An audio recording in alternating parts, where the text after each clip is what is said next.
E3 is back. Finally, we have E3 this year. As if it's been gone forever. It's only been gone for 1 year. In 2020, it got cancelled thanks to COVID. But this year, it is back and promises to be different and more for us online, rather than having thousands of people in a building. And while E3 was fantastic this year, it was not as nearly as good as any other E3 before it. It was still cool, and there's still stuff I want to talk about in this week's Entertainment Roundup focused on E3, the E3 special of the Roundup.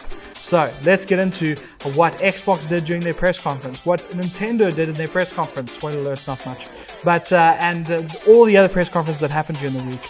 I'm going to be covering all of it, so I hope you enjoy it. Let's get into it.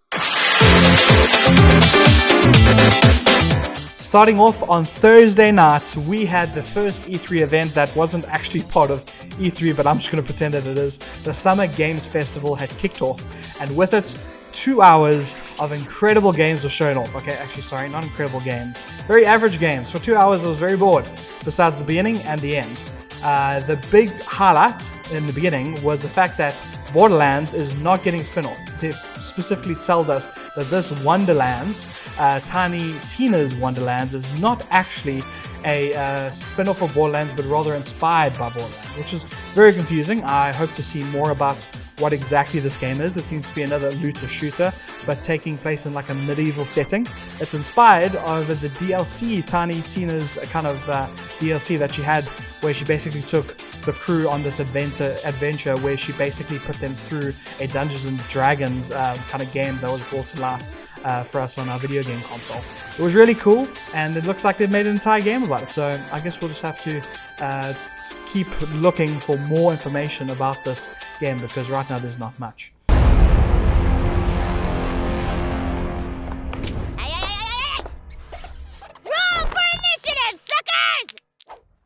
Next, kind of how the show ended, how the Summer Games Fest ended, was finally we got Elden Ring. A lot of you out there are very excited. I'm not one of those people. I'm not that excited for Elden Ring, but it looks gorgeous, I'll give you that. And finally, the From Software company is taking their games to open world.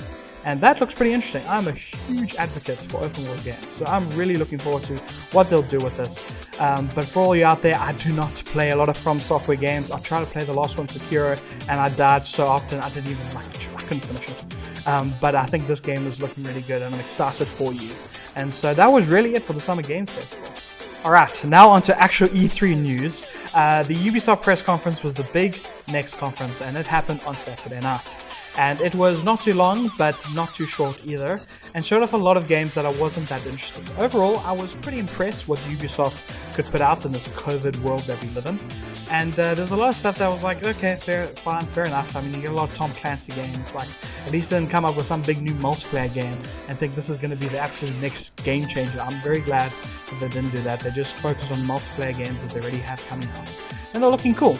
Then they put their focus onto Assassin's Creed Valhalla, and yes, that game is already out, but they were talking about their DLC, and we already know that the next DLC takes place in Paris. But what we didn't know was that we're going to have a third expansion coming out next year, and it's going to expand on the Odin story. If you've played the whole game, you know that's a kind of a weird thing to expand on, because you really thought that it ended in Assassin's Creed Valhalla. We'll just have to wait and see when it comes out next year. The next game they showed off was Just Dance, and they had a big headline saying that they're back. Don't know where they went, but apparently they're back. And yes, they didn't have a Just Dance 2021, and so that warranted a "we're back" sign for this game for some odd reason. And look, it's Just Dance, guys. I don't know what else you want me to talk about. It's another Just Dance game, and it's coming to the next gen consoles somehow. I don't know how you're gonna do that with no cameras. Anyway, I guess we'll, once again, I'm gonna say this word a lot, this sentence a lot. We'll just have to wait and see. All right, I'm gonna say that a lot, but because that's exactly it. Like, play the game, and then we can really have a proper opinion about it.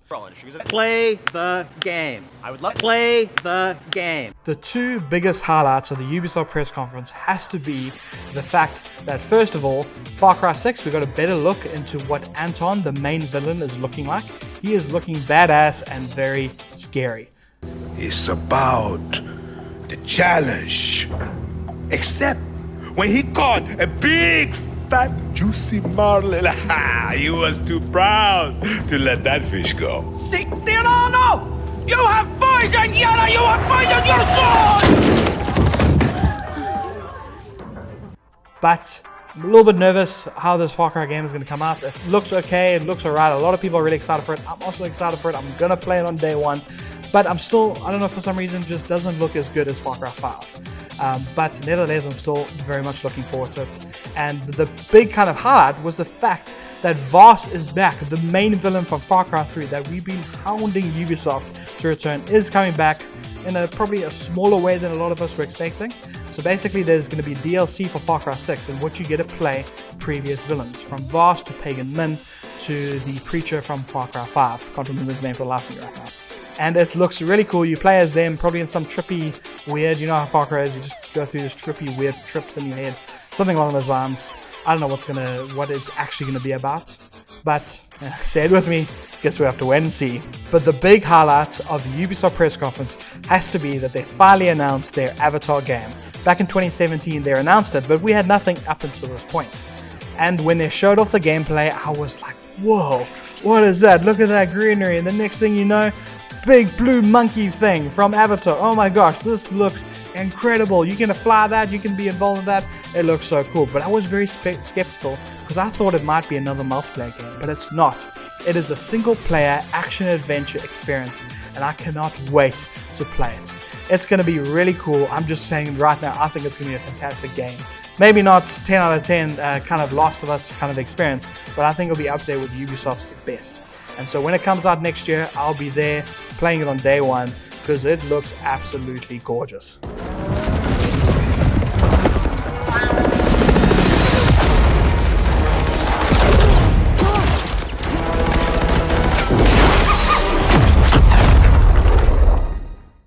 And that's pretty much it when it comes to the Ubisoft press conference. Moving on to the Xbox One.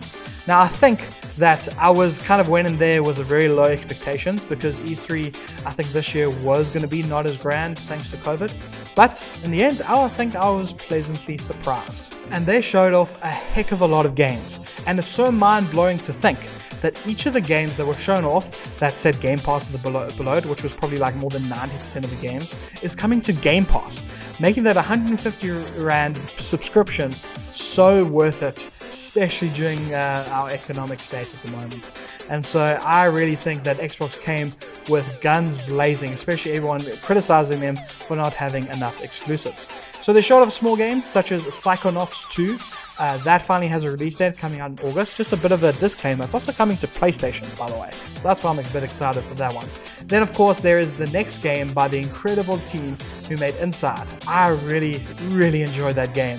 That little nugget, that little indie game. And I think this next one looks really interesting, and so I'm looking forward to that too. And so yeah, Xbox announced a lot of little things and a lot of big things.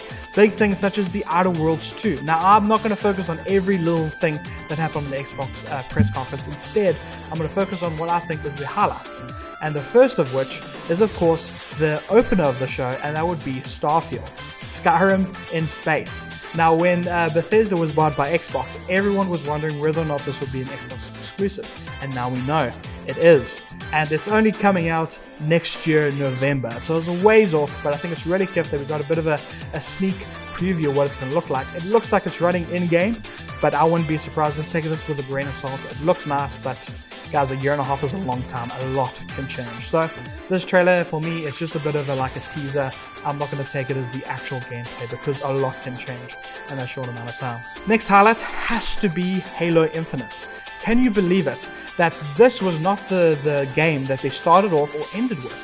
So I was very curious what on earth they would show at the end. But nevertheless, they showed us a little more of Halo Infinite, and personally, I think it's looking really great. Not infinitely better, sorry for the pun, than what it looked like last year when it was cancelled because they're like, oh my gosh, it doesn't look like next gen, blah blah blah blah blah.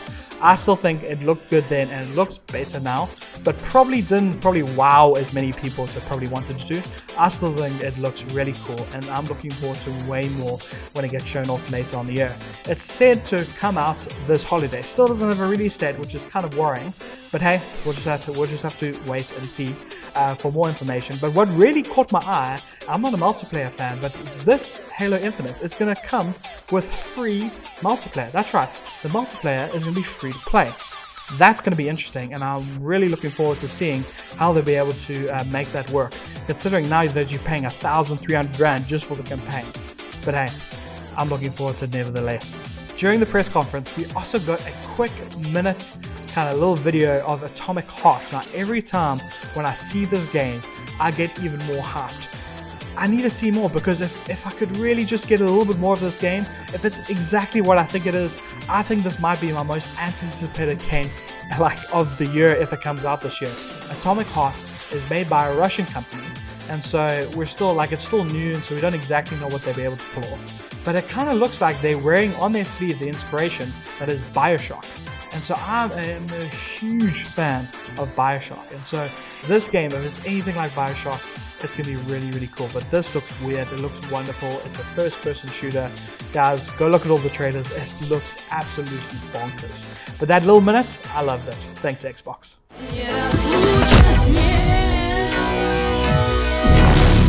Xbox finally showed off their next Forza Horizon game. Forza Horizon 5 takes place in Mexico, and I think it's a proper next-gen experience for Xbox players. This is taking advantage of things like ray tracing and the SSD. The game loads fast and looks absolutely incredible, from the lighting to the fact that they were very proud about the needles on their cactus. Yes, they did point that out. The Xbox Series consoles allow us to capture every last detail, right down to the individual needles on these cholla cactus. The scene looks real, but there are no tricks. This is in-game. And it looks really cool. I personally loved Horizon 4, and so this game actually kind of wants me to get a Series X this year, but I won't. I'll be good. I'm going to wait for the other big games to come out. But guys, people with Xbox Series X's, I'm very jealous of you right now, because that game looks hella fun to play.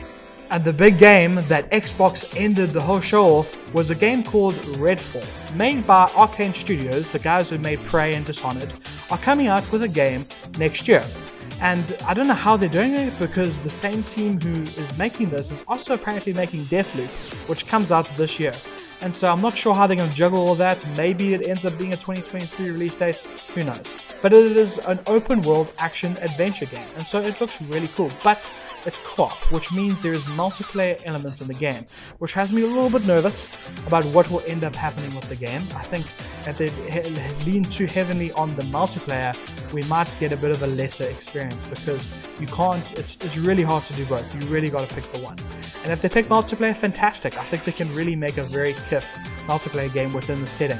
There's vampire, I don't know what the hell these, like TK vampire, I don't know what on earth they are, but it looks really cool. And I think Xbox chose well to end off the whole press conference with that, because that game looks incredible. And so yeah, overall, Xbox, you did really well. Showed off a lot of games, a lot of them coming to Game Pass day one.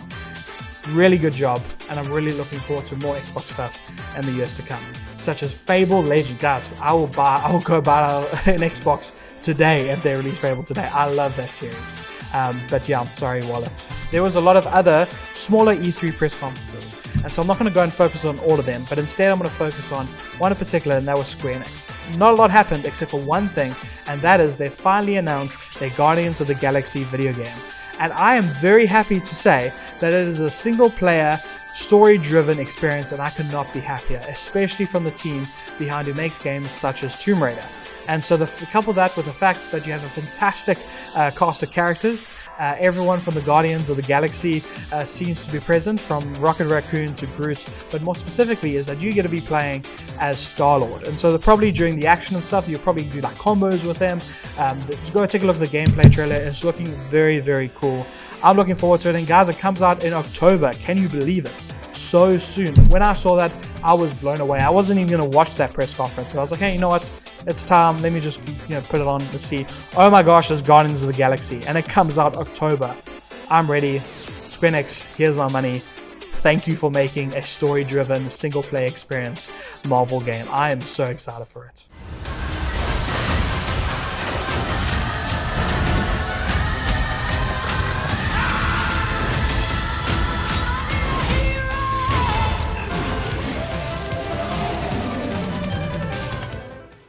And last off is Nintendo. I literally just watched it, and not a lot happened except for one thing, and I can't believe it. They finally gave us Breath of the Wild 2 gameplay. And while it's set to only come out next year, I am very happy for them to take as much time as they possibly need to make this. A lot of people were excited for like a Switch Pro news, but no such news. Instead, we got Breath of the Wild 2, and it made me happy, and I can't imagine how happy it must make all you Nintendo fans out there.